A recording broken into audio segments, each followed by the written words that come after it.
аз 16 ба 20 январ тамдид карда шуд. ҳамчунин масъалаҳои алоҳидаи байналмилалӣ ва мунтақабиро баррасӣ намуданд. ба присяга ман 30 сола ҳастам ва 2 фарзанд дорам. дар ҳамин ҳолат манро ба хизмати Россия мебаранд. раҳмат. дар пеши компютер мешина, билет менависа, чек проверка мекунад. духтури дандон дар шаҳри Москва. бародарони тоҷик дар хизмати мову шумо мебошанд. ҳама намуди бемориҳои дандонро табобат мекунанд. барои сафед кардани дандон, барои пломба мондани дандон, барои табобат кардани хунукиҳои дандон ба рақамҳои рӯи экран дар тамос бошед. ҳатман аз номи канали мо муроҷиат кунед. духтури дандон бо нархи арзон ва дастрас. ассалому алайкум ба ҳама тамошобинони барномаҳои Сорбон Сафаров. умедвор ҳастам ки якояки шумо тансиҳат ва хонаобод ҳастед. тамошобинони азиз, видеоро то охирша тамошо кунед ва ҳатман лайк мондана фаромӯш накунед. вазорати маорифи ҷумҳурии Тоҷикистон таътили зимистонаро дарозтар намуд. таътили зимистона барои хонандагони мактаб ва муассисаҳои томактабӣ аз 16 ба 20 январ тамдид карда шуд. хабар медиҳад вазорати маорифи ҷумҳурии Тоҷикистон. чӣ хеле ки медонед, дар ҷумҳурии Тоҷикистон то 11 январ таътили зимистона эълон намудагӣ буданд, вале аз сабаби хунукиҳо ва аз сабаби боришоти зиёди барф тамдид карда шуд то рӯзи 20 январ. бо назардошти сард омадани ҳаво ва бо мақсади ҳифзи саломатии тарбиятгирандагону хонандагон дар асоси фармоиши вазири маориф таътили зимистона то 20 январи соли 2023 тамдид карда шуд. омадааст дар хабарномаи вазорати маорифи ҷумҳурии Тоҷикистон. зикр гардид ки соатҳои дарсӣ дар давоми таътил иҷро нашуда тибқи ҷадвали алоҳидаи тасдиқгардидаи дарси иловагӣ дар нимсолаи дуюми соли таҳсили 2023 аз ҳисоби таътили баҳорӣ ва тобистона ҷуброн карда мешаванд. ин таътиле ки тамдид карда шуд то рӯзи 20 январа аз ҳисоби таътили тобистона кам карда мешавад. яъне ки дар тобистон вақте ки 3 моҳа каникул мешавад, аз ҳамун 3 моҳа мумкин ки ягон ҳафтааш кам карда шавад. қаблан муовини мудири агентии обу ҳавошиносии ҷумҳурии Тоҷикистон қайд намуд ки ҳавои хунук дар ҷумҳурии Тоҷикистон то 25 январ идома мекунад. чӣ хеле ки медонед, айни ҳол дар ҷумҳурии Тоҷикистон боду ҳаво ба мисли Москва шидагиай. айни ҳол дар ҷумҳурии Тоҷикистон хунукӣ баробар ба минуси 20-25 градус шидагиай, махсус дар шаҳри Душанбе. тамошобинони азиз, мегзарем ба қисми дигар ахборот. президенти ҷумҳурии Тоҷикистон муҳтарам Эмомалӣ Раҳмон ва Ҷабборов масъалаи марзро баррасӣ карданд. президенти ҷумҳурии Тоҷикистон муҳтарам Эмомалӣ Раҳмон ва Содир Ҷабборов раиси ҷумҳурии Тоҷикистону Қирғизистон суҳбати телефонӣ анҷом доданд. гуфта мешавад ки президенти ҷумҳурии Тоҷикистон муҳтарам Эмомалӣ Раҳмон ва Содир Ҷабборов ҳамчунин масъалаҳои алоҳидаи байналмилалӣ ва мунтақабиро баррасӣ намуданд.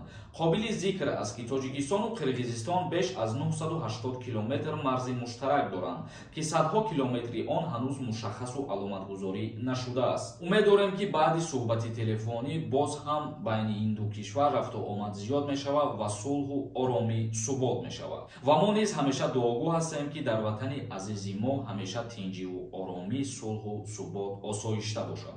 тамошобинони азиз, акнун мегзарем ба қисми хондани комментарияҳо. видеоро то охирша тамошо кунед то ба саволҳои худтон ҷавоб бигиред. дар ҳамиҷа оиди конкурсе ки дар канали ма рафтесай, камтара гап мезанам, нагзаронед, тамошо кунед. чӣ хеле ки медонед, дар канали ма конкурси калон рафтесай. шоҳҷоизаҳои конкурси ма 3 та мошин мебошад. хундай аванте соли 2008, Corolla D соли 2010 ва хундай IC соли 2008. конкурси ма ҳамагӣ 66 дона приз дорад. нафароне ки мехоҳанд аз конкурси ма билет харидорӣ кунанд, рақамҳои WhatsApp ки дар рӯи экран ҳаст, дар ҳамин рақамҳои WhatsApp картаи Сбербанкам свизат кардагиай. дар карта сумтона мепартоен ва чектона дар ҳамин рақамҳои WhatsApp равон мекунед. карта ба номи Мунис Хуршедович меброяд. мо ҳафтаи оянда рӯзи финала аниқ мекунем, шанса аз даст натиҳем, билет бихарем. ҳаидзода нависондай, куҷода обрашатся кунем, дусола запрета. барои кушода кардани запрет ягон ҷо муроҷиат кардани шумо фоидарам надорад, чунки Федератсияи Русия беасос ҳеҷ каса запрет навез намекунад. гуфта мешавад, дар як ҳолат шумо метавонед муроҷиат кунед. дар ҳолате ки беасос агар ки шуморо видварения кардан, доказат карда битонед, баъдан ҳамун суде ки қарор бировардагие, дар ҳамун ҷо метавонед ки ариза пешниҳод кунед. як каси дигар нависонда салом акаҷон, ман як зани ғариб, раҳмат ба шумо, мо аз шумо ҳама чизро хабардор мешавем. Худоҷон шуморо баракат диҳад. ҳазор раҳмати калон. Худованд тамоми миллати тоҷика чи дар ҷумҳурии Тоҷикистон бошанд, чи берун аз Тоҷикистонанд, нигаҳбон бошад. Омонзода нависонда: ассалому алайкум акаи Сорбон, ман як сол ба патент гаштам ва патентам буд шид. Ба границаи Қазоқистон рафта омадам ва патент накардам. ҳар 3 моҳ баъд граница барам биём, баъд ҳеч намешавад, ҷавоб медодӣ, илтимос. дар ҳолате ки ту мигратсиони картата гости қайд мекунӣ, вориди Россия мешавӣ ва дар ин ҳолат берун ки биромадӣ, бо баъди 3 моҳ ҳаққи диромадан дорӣ. Исмоил нависонда: салом бародар, ман бо программаи переселения гражданства кардесам. 2 моҳи дигар мондай. Ба присягра ман 30 сола ҳастам ва 2 фарзанд дорам. Дар ҳамин ҳолат манро ба хизмати Россия мебаранд, раҳмат. Оиди чанд фарзанд доштану надоштан дар қарори нави Федератсияи Россия ягон чӣ гуфта шидагӣ нест. ҳамчунон қайд кардагианд ки Думаи давлатии Федератсияи Русия пешниҳод кардааст ки сину соли даъваткунӣ ба хизмат боло бурда шавад то 30 сола. Раҳмонзода нависонда: акаи Сорбон, як савол дорам. Патент подмосковӣ дар Москва ки намша чанса мешуда бошад переоформилят ака. Пешакӣ раҳмат. Дар ҳолате ки шумо аз дигар ҷо патент гирифтагин, дар дигар ҷо кору фаъолият карданда, бояд аз ҳамуҷа ҳуҷҷат биспорена, патент дастрас кунена сарина. Супер нависонда: ассалому алайкум акама, барои бозӣ дар картаи гуфтагитон пул партохтам. чекша дар ҳамон WhatsApp фиристодам, лек билет надодан. Саволомда ҷавоб надодестиянд. чикор кунам? Бародарони азиз, ман ба ҳамаи шумо хотиррасон мекунам ки як нафар дар як минут успед намекунад 100 ё 200 нафара ҷавоб диҳад. шумо сабр кунед, интизор бошен. ҳамаш ҳама ба шумо нишон медиҳем ори дар видео ки ҳамун билетнависи мо бечора чӣ қадар азоб мекашад, дар пеши компютер мешинад, билет менависад, чек проверка мекунад. Отақулов нависонда: салом бародар, як савол дорам. Манда 4 март ба 1 сол мешавад. Метавонам 1 март границара гузарам? Пешакӣ раҳмат бародар, худованд нигаҳбонат бошад. Бале, дар ҳолате ки агар ту бо ширкати корид, яъне шартномаи меҳнатӣ надошта бошӣ, барои аз нав гирифтани патент граница мегзарӣ, мешавад. Агар ки документот қонунӣ бошанд, мебарои границара ва бо айсари нав ворид мешавӣ. Рафиев нависонда: ассалому алайкум акаи Сорбон, ман дар Россия зан гирифтам, ЗАГС кардам, турма шудам, 13 сол срок гирифтам.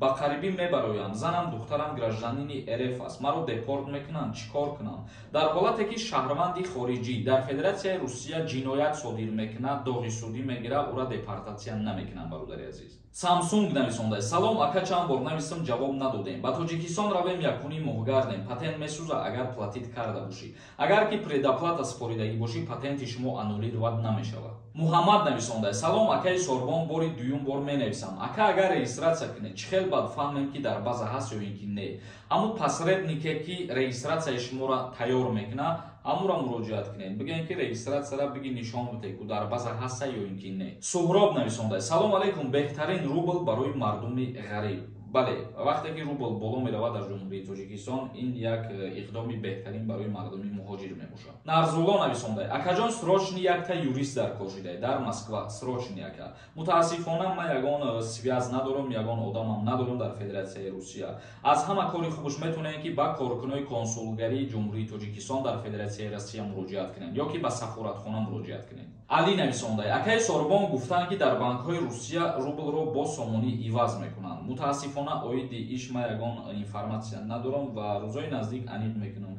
агар ки аниқ боша, видео мекунам, ҳамаша мефаҳмонам ки дар Федератсияи Россия шумо сомонӣ битиен, рубл метиен ё ин ки не. Разоқов нависонда: ака як штраф ай регистратсия дошта бошӣ, диюмажда депорт мекунанд. шаҳрванди хориҷие ки дар Федератсияи Россия кору фаъолият мекунад, агар дар муддати 1 сол зиёда аз 2 административни правонарушения кунад, баъдан метавонанд ки номша дар спискаи бо тариқи автоматӣ депорт мешидагиё ворид кунанд. яъне якта ё ки 2 административни правонарушения кардагӣ бошӣ, ту депорт намешавӣ ва ягон мушкилит ҳам намешавад. лекин ба ҳар ҳол бояд ки пули ҷаримаро пардохт кунӣ.